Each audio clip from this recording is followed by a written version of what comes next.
बिस्मिल्लाहिर्रहमानिर्रहीम। अस्सलाम वालेकुम रहमतुल्लाह। फेसबुक और यूट्यूब चैनल देख रहा हूँ, मेरा नाम है अब्दुर्रहमान नाज़िन। आज 29 सितंबर है। गंडापुर साहब के बयान के बाद जी थरथली मची हुई है, बेचैनी जो है वो बढ़ती जा रही है और हुकूमती हलकों की तरफ से, तर्जुमानों की तरफ से कहा जा रहा है कि जी गंडापुर ने जो है गलत बयान दे दिया, गंडापुर ने बगावत कर दी, गंडापुर ने इनकलाब का ऐलान कर दिया, गंडापुर रियासत पर हमले की बात कर रहा है और जो कुछ तर्जुमान जो हुकूमती हैं उनकी तरफ से कहा जा सकता है वो कह रहे हैं। अभी थोड़ी देर पहले मौलाना फजल रहमान साहब ने प्रेस कॉन्फ्रेंस की है और उन्होंने जो आइनी तरमीम के ख्वाब हैं हुकूमत के, उनको तो बहुत ज़ोर के धचका लगाया है, बल्कि उनको मलिया मेट कर दिया है। वो तफसीलात भी आपके सामने रखेंगे, लेकिन उन्होंने गंडापुर के जो कल का एक इनकलाब का बयान है उसके ऊपर उन्होंने कहा है कि जी एक बचगाना बयान है। गंडापुर को ये सब कुछ करने की क्यों ज़रूरत पेश आ रही है, क्यों ये वो ऐलानात कर रहे हैं? गंडापुर या पीटीआई क्या कह रही है कि जी हमें जलसा करने दिया जाए?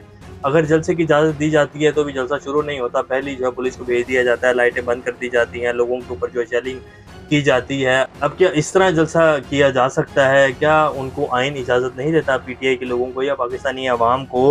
पीटीआई एक सियासी जमात है और जब तक वो सियासी जमात है उसको आइन इजाज़त देता है, जैसे बाकी सब जमातों को जो है वो जलसा करने की भी इजाज़त है, प्रोटेस्ट करने की भी इजाज़त है। तो फिर जब उनको जलसा नहीं करने दिया जाता, कल अब वो एहतजाज के लिए आए तो फिर उनके ऊपर जो है लाठियाँ बरसाई गई, उनको जो है फायर किया गया। रबड़ बुलेट सी थी, लेकिन रबड़ बुलेट जो है वो बहुत ज़ोर के लगती है और उसके बाद जो है फिर शेलिंग की गई। जब आप शेलिंग करेंगे और जब रियासत जो है वो इस तरह के इक़दाम करेगी, एक सिविलियन अपने जो शहरी हैं उनके साथ ये बर्ताव करेगी, तो फिर आप क्या करते हैं कि आगे से जो है फूल बरसाए जाएंगे। फिर आप कहते हैं ना कि जी जब आप एक बंदे को मारेंगे और उसके हाथ भी पकड़ के रखेंगे तो फिर वो मुंह से तो कुछ बोलेगा ना।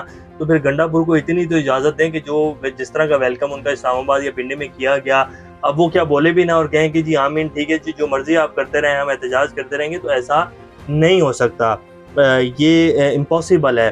तो गंडापुर साहब के बयान के हवाले से बहुत सारी बातें हो रही हैं जी, वो आपके सामने रखेंगे। मौलाना फजल रहमान साहब ने आईनी तरमीम के हवाले से क्या कहा है उसकी तफसीलात भी आपके सामने रखेंगे और जो आज कराची में पीटीआई का एहतजाज है उसकी तफसीलात भी आपको बताएंगे। इससे पहले अगर आप लोगों ने चैनल को सब्सक्राइब नहीं किया तो रेड बटन को प्रेस कर लें और बेल आइकॉन को भी प्रेस कर लें ताकि लेटेस्ट अपडेट्स आप लोगों को मिलती रहें और ये जो हमारा ताल्लुक है ऐसे ही जुड़ा रहे। हलीम आदिल शेख साहब की रैली निकाल रहे हैं और बड़ी ज़बरदस्त किस्म की रैली है जो कि कराची में निकाली जा रही है। अच्छा, पीटीआई की क़यादत में सिंध में कोई अगर बंदा एक्टिव है तो वो हलीम आदिल शेख है।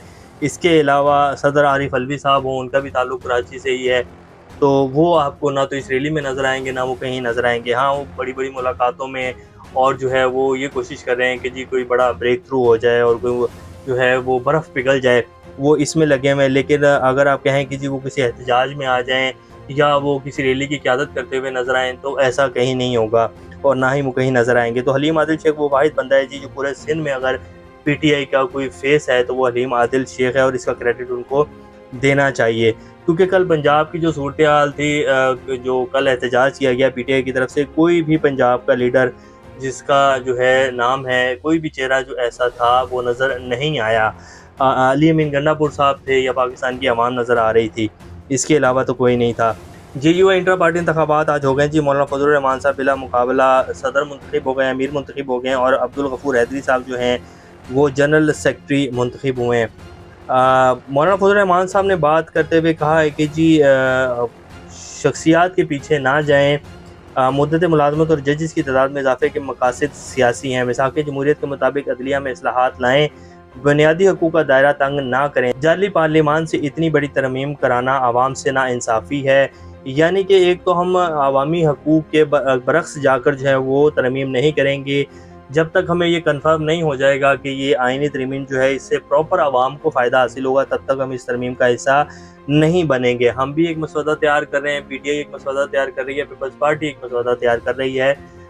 PMLN को भी चाहिए कि वो अपना मसवदा तैयार करें और फिर जब तमाम तर जमातों का इत्तफाक़ राय हो जाएगा, तमाम तर जमातें राज़ी होंगी तो आइनी तरमीम का हिस्सा बनेंगे। शख्सियात के पीछे नहीं जाएंगे, शख्सियात को फ़ायदा पहुँचाने के लिए जो है अदारों को तबाही के दहाने के ऊपर ला के खड़ा नहीं करेंगे और ना ही हम ऐसी किसी तरमीम का हिस्सा बनेंगे। और ख़ास तौर पर जाली मैंडेट वाली हुकूमत जो है वो यानी कि जो चुराया हुआ मैंडेट लेकर बैठे हुए हैं वो किस तरह आइनी तरमीम कर सकते हैं। बिल्कुल साफ अल्फाज में मौलाना साहब ने कहा है कि जी ये कैसे तरमीम हो सकती है जिस हुकूमत के पास मैंडेट ही नहीं है, चोरी शुदा मैंडेट है, तो वो आइनी तरमीम उनके पास हक ही नहीं है इस आइनी तरमीम को करने का।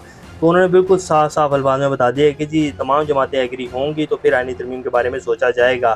اب پیچھے دن کتنے رہ گئے ہیں جی، 26 اکتوبر کو جو ہے نئے چیف جسٹس جو ہیں منصور علی شاہ صاحب، انہوں نے حلف اٹھانا ہے۔ اگر 5 یا 7 دن مزید ایسے گزر گئے، 15 اکتوبر تک کا تو ویسے ٹائم ہے ان کے پاس، تو میرا نہیں خیال کہ یہ آئینی ترمیم اگر آ بھی جاتی ہے تو اس کے اوپر سب ایگری ہو جائیں گے اور یہ آئینی ترمیم ہو جائے گی۔ بہرحال بہت ساری باتیں کی جا رہی ہیں اور یہ بھی کہا جا رہا ہے کہ مولانا صاحب کو منا لیا جائے گا، تو دیکھتے ہیں۔ بہرحال آج مولانا صاحب نے حکومت کو کافی زور کا جھٹکا جو ہے وہ دیا ہے۔ پی ٹی آئی کے جتنے بھی لوگ جی کل گرفتار کیے گئے ہیں، اب سماویہ طاہر جو ہیں آج ان کو عدالت میں پیش کیا گیا، انہوں نے کہا کہ جی خالد نامی پولیس اہلکار نے اور اس کے ساتھ سول کپڑوں میں ملبوس نقاب پوش نے میرا دوپٹہ پھاڑا، میرے گریبان میں ہاتھ ڈالا اور میرے سر پر مارا، ان سے ضرور حساب لیا جائے گا۔ اسی طرح جی ایک 80 سالہ خاتون بزرگ تھی، وہ کل جو تھی وہ بھی میرے خیال آئی ہوئی تھی احتجاج میں، تو ان کے اوپر بھی جی پرچہ کاٹ دیا گیا۔ روشن بی بی ہیں، یہ ان کی تصویر آپ کی اسکرین کے اوپر چلا دیتے ہیں۔ تو اب 80 سالہ خاتون سے جو ہے وہ ریاست کو ڈر لگ رہا ہے۔ تو یہ اس ٹائم جی پاکستان کی کچھ تازہ ترین صورتحال ہے۔ مولانا فضل الرحمان صاحب کی پریس کانفرنس جی کافی اہمیت کی حامل ہے، انہوں نے حکومت کی دیواریں جو ہیں در و دیوار ہلا دی ہیں اس پریس کانفرنس کے بعد۔